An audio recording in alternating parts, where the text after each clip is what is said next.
It's no secret that I've opened many of these Legendary Collection Kaiba things. I have so many of these empty boxes just sitting around my room, and against my better judgment, I have decided today, in honor of the fact that it's like 3 months old, to purchase yet another Legendary Collection Kaiba. And I think it's important to look at this set from a more hindsight type of view because, yeah, obviously when the set first came out, it was pretty hyped. It was hyped as a set that was good for casual players, a set that was good for competitive players, and they were just so fun to open. I think one of the reasons why I opened so many of these wasn't necessarily just because, like, oh, it was like the cool thing to do at the time, because there's always new Yu-Gi-Oh sets being released, but I really do think that Konami, from what I can remember from 3 months ago, actually did kind of find that balance between competitive players and casual players in one set, and that's not easy to do. Like, I mean, I truly mean that.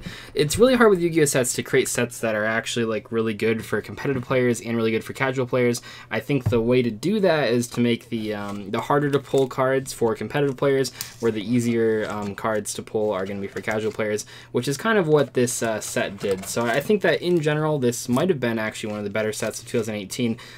Really, 2018's been kind of weak for sets. We'll even look at this wonderful mat, because we have, I think I just ended up recycling all of these because they're, I don't know, if these mats are, I kind of went all over the place with my, like, how I feel about these, because when I first saw them I was like, oh, that's kind of cool, they got some of the new characters on there, that's kind of neat.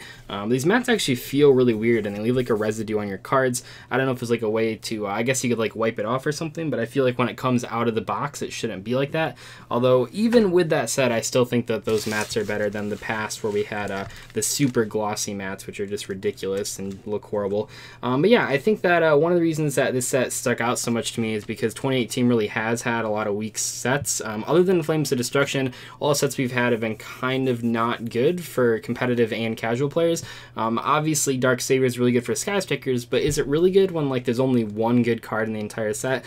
I think some people might think that in this pack there's only Ash Blossom, but there's actually a lot of good stuff in here. They reprinted tons of hand traps. We have Droll, we have Ghost Ogre, we have Ghost Reaper, and then obviously Ash Blossom. But I think that this set overall does have a lot of good cards besides Ash Blossom. Obviously Ash Blossom is the chase card. Every set has to have a chase card, but I think that yeah, this set just really stands out compared to a lot of the other 2018 sets. Anyway, this is the promo pack. Because it's been so long since we've opened one of these Kaiba collections, or Kaiba Legendary Collection Kaiba editions, we will in fact open the promo pack as well. So the first card is good old Goddess Sweet Revenge. I think a lot of people actually surprisingly had some hope for this card, seeing some competitive play, even as like a meme card. I think the most viable strategy with this, if you can really call it that, was using Fairy Tale Snow to banish all the cards that you have and then summon this thing. But the fact of the matter is, this card just wasn't, even the effect itself, while powerful, wasn't powerful enough to offset the cost, or the setup, I should say. Then we have the King of D. This card actually ended up being really good. I mean, we have, where's the, yeah, Dragon Revival Rhapsody as well.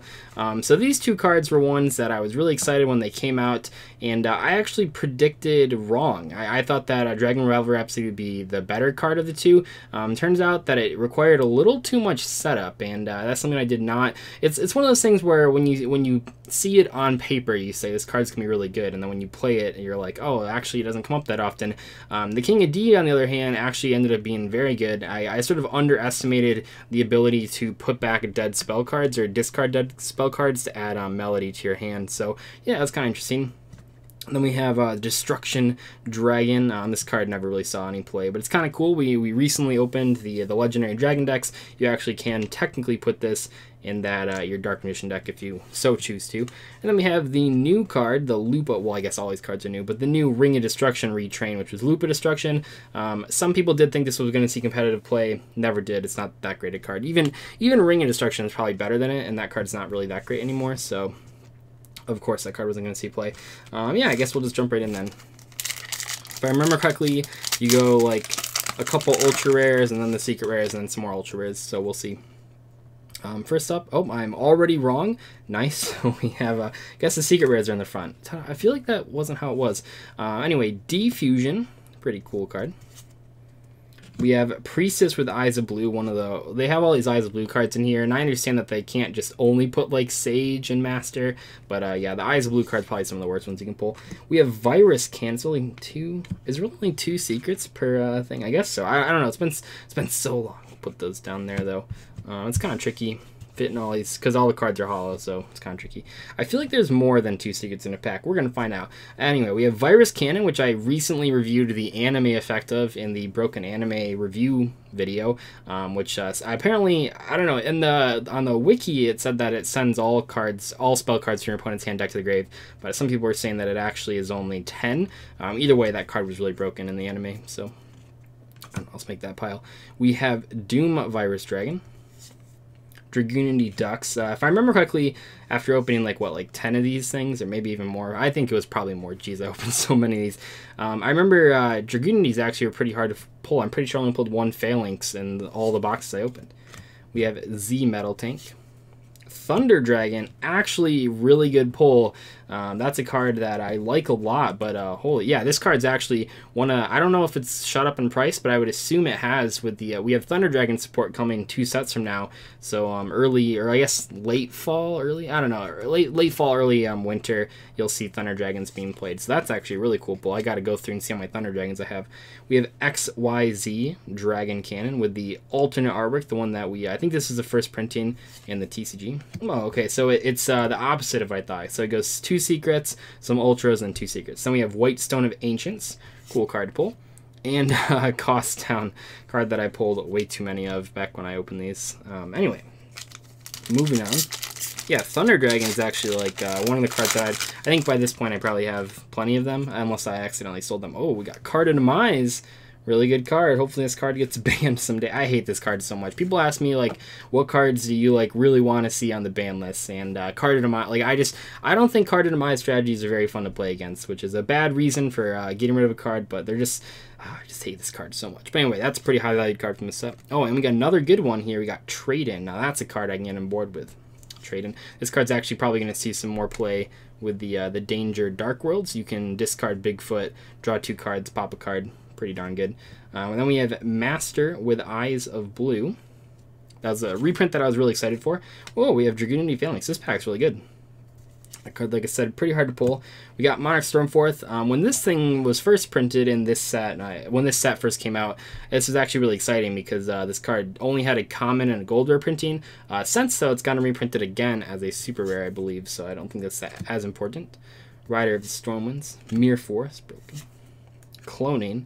And for other secret rares, we got Dragon Spirit of White, which I was excited for only because I know that like Blue Eyes before this set actually was pretty expensive, and this was one of the cards that was like $3-4 bucks, so it was good that it got reprinted. And then we have Blue Eyes Ultimate Dragon with the correct 3800 defense. Shout out to anyone that remembers that 15 Yu-Gi-Oh card mistakes that you'll never be able to unsee. And then the last pack here. That pack was actually really good with the Card of Demise, Trade-In, Phalanx, all that kind of stuff. Oh man, if you ever wanted to counter your opponent's Dark Hole, now's the time because you got White Hole. Man, this card is like, this doesn't even do what I thought it did. I guess it's like, the way to do it, but man, this card sucks. Just play Stellar Road, obviously. We got Flute of Summoning Dragon. I am not ashamed to say that I actually did test 1 copy of this in Blue Eyes for a short minute, and then I took it out immediately because it was terrible, but it's worth mentioning. I actually did think the card was interesting enough to play, only because you can search it with the King of D. Blue Eyes White Dragon, pretty cool. My favorite artwork. Everyone always complains about it. Full Force Virus. We got, Y Dragon Head. Fiendish Chain. Man, this card's seen so many reprints. I remember, I've been playing Yu-Gi-Oh! Long enough to know that Fiendish Chain was actually one of the cards that people complained about Konami not reprinting because it was, like, only a super rare for, like, 40 bucks. And eventually they started reprinting, like, every set. It's just a good all-around card, to be completely honest. We got Ring of Defense. Fang of Kritos. And then for our last secret rares, we have, Chain Disappearance is a secret rare. Really? That doesn't even look like a secret rare. That's really weird. Looks more like a super with, like, a rare Text doesn't really look quite as shiny as I thought it would be. So Chain Disappearance, and then B Buster Drake. They've got all the ABC cards, and then very recently we had the Union Hanger printed in the I believe that's in Battles of Legend. Anyway, though, that is going to pretty much wrap up this opening. Hopefully you guys enjoyed sort of a blast from the past here. I think this set will actually go down as one of the better Legendary collections, just in general. I think the change to all holographic cards actually makes a huge difference. It's kind of like why they changed. I don't know if you guys were playing when not before Astro Packs, we had Turbo Packs, and one of the problems with them is that there were commons and rares, and people just like never wanted to pull those cards. Like they never, like rares always sucked to pull, and one of the things they changed with Astro Packs and then OTS Packs is that they made them you either pull a super or an ultimate rare, so you're always getting a holo card, and that's it was kind of a precursor to what they did with the main sets as well, where you always pull a holographic card.